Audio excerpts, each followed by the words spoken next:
Now, Mr. President, ngayon na ikaw ay iniimbestigahan sa war on drugs,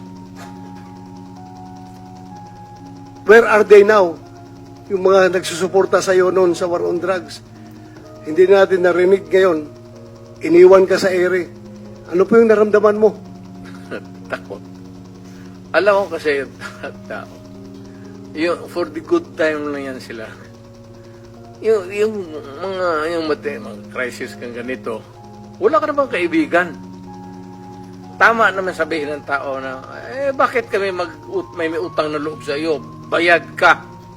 Trabaho mo yan. Tama yan. In theory, tama yan. Tama sila. Kayong mga pulis. Ikaw. Pati ako.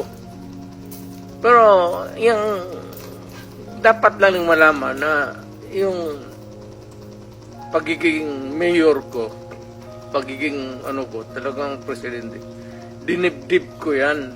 Wala akong agenda. Wala akong dinagdag na baski isang poste sa bahay ko. Wala akong bagong kotse. Hindi ako nakatikim ng Mercedes-Benz. Dinibdib ko talaga ang trabaho ko para sa bayan ko. Ayaw ko maging hero.